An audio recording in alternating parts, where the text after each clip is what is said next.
Hey everyone, it is time for our Hog Hoops report with Kevin McPherson. And Kevin, the huge news this week is Darius Ford committing to Arkansas. That is really big for this Arkansas program. It is because it's another national top 50 player, but an in-state player as well. Mhm.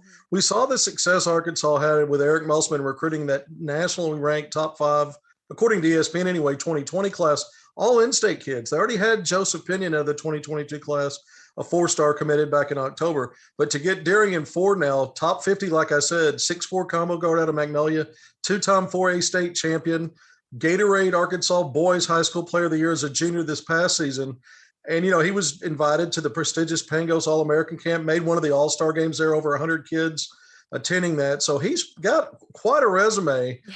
But here's a young man that's a physical specimen, strong, a slasher, can back other guards down and to get into his scoring game around the basket. His 3-point shots improved. He's a lefty. And then defensively, I think over time he's got an opportunity to become a plus defender because of his attributes physically. But a competitive young man in Arkansas now has 3 commitments total for 2022. And he'll get Barry Dunning Jr., who just a few weeks ago, the 6'6" small forward out of Alabama. Also, ESPN's got him in the top 75 nationally in that 2022 class, but he committed to Arkansas. So 3 overall, 2 in state. And now Arkansas kind of keeps its eyes on some of these 5-star prizes out there, 2 from in state and some more that have been on campus from out of state. Some big time commits for this Arkansas program so far. But the coaches, they are not slowing down at all. They're back out on the road. I saw Muss and Arginal hanging out a little bit. What can you tell us about where they were at? Well, July is the biggest month for grassroots basketball and coaches being able to go out. The NCAA, allows for there to be live recruiting periods. So they can go to a lot of these events, these shoe circuit events across the country for live evaluation. And the first July live period was a 4-day stretch last weekend. Then it's 3 days this weekend. Arkansas coaches were in, really concentrated in North Augusta, South Carolina, where the Nike EYBL events tipped off earlier in the week. But Eric Musselman, Gus Arginal, and Keith Smart were on hand to see players like Jordan Walsh. He's one of those 5-stars, 6'7", small forward wing. Out of Texas, going to play a senior season at Southern California Academy out in California. But he's a star. I mean, he's risen up to number 12 in the ESPN prospect rankings for 2022, a 5-star. Arkansas coaches were front and center for his games. Some of the in-state guys that we talk about that are 5-stars, Nick Smith Jr. out of that 2022 class, Arkansas coaches on hand for, I think, all of his games out there in the same location for Nike EYBL.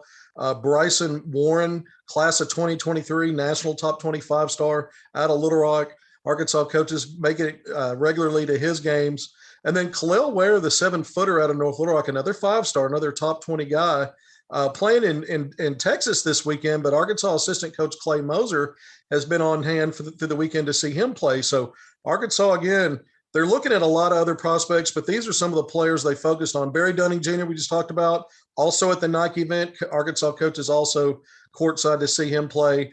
Layden Blocker, class of 2023, national number 33, a high-level 4-star, also from Central Arkansas, also had Arkansas coaches' eyes on him throughout the weekend. So you're getting a little bit of mix of some of the out-of-state guys that Arkansas has been recruiting, but you're also seeing the in-state flavor and Arkansas coaches showing that these young men are priorities. Well, I know that the team is still practicing and stuff, and of course we're not able to watch any of it, but I've heard you have the inside scoop. So how's it been going? Well, Musselman is always looking for ways to do more than just on-court stuff. So it's always Yeah. on-court, off-court.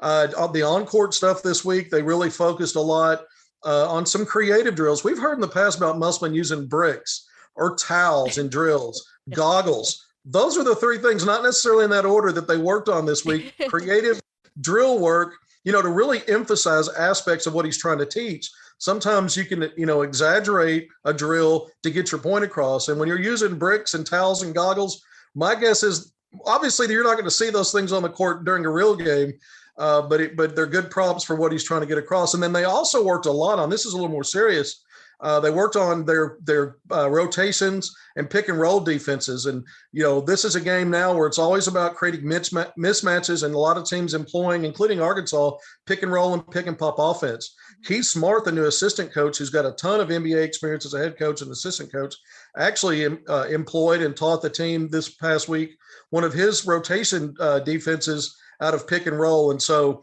they're calling it the flywheel. We'll see what that looks like when we get to see it in person. But again, defense, it sounds like, was one of the priorities. And then some of the standouts for practice I heard in the past few days have been KK Robinson, the freshman guard, returning after injury. Connor Vanover, who's going to be a fourth-year sophomore because of the COVID do-over, had a really good practice. And then J.D. Note, the SEC Sixth Man of the Year last year, he looks bigger to me. We saw at the end of the year he was bringing his defense along with that, that offense really sparked Arkansas much of the season, but the defense started to catch up a little bit. But he had a strong practice, I'm told.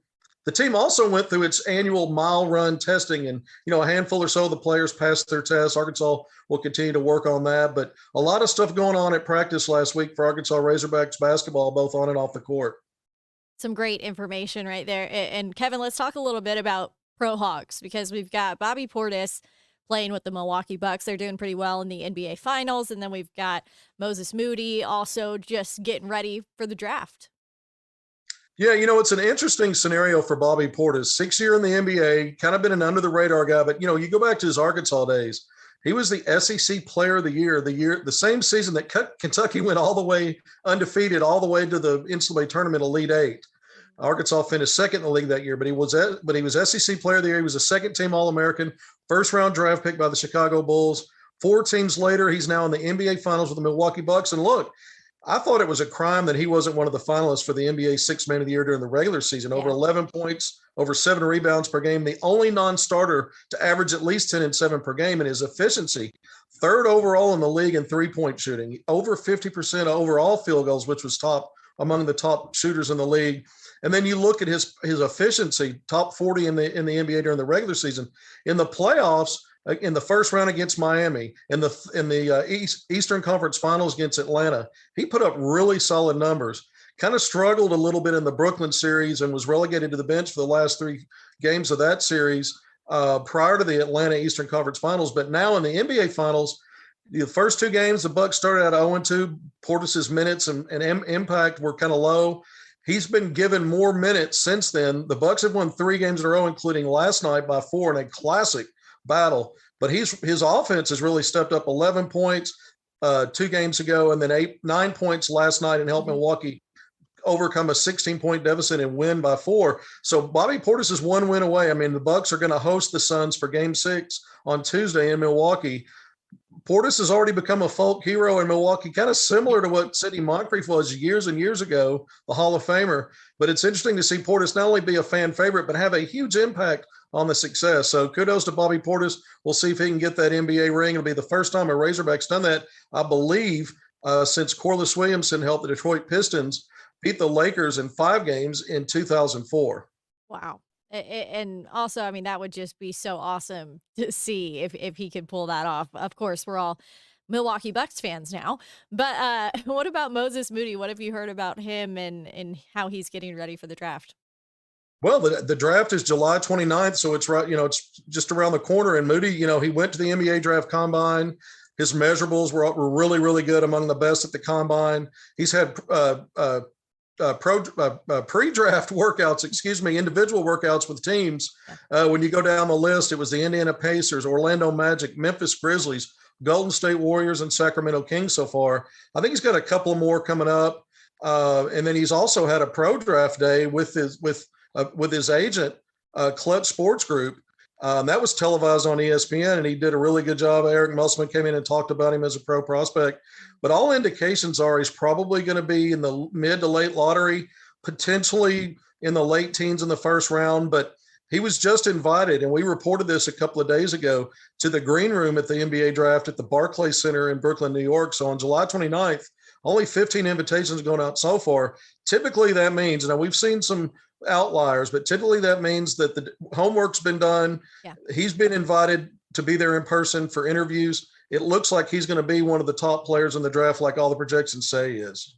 That would just be awesome. Can't wait to see where Moses Moody ends up. But Kevin, thank you so much for talking with us today. That's going to wrap it up for our Hog Hoops report, though.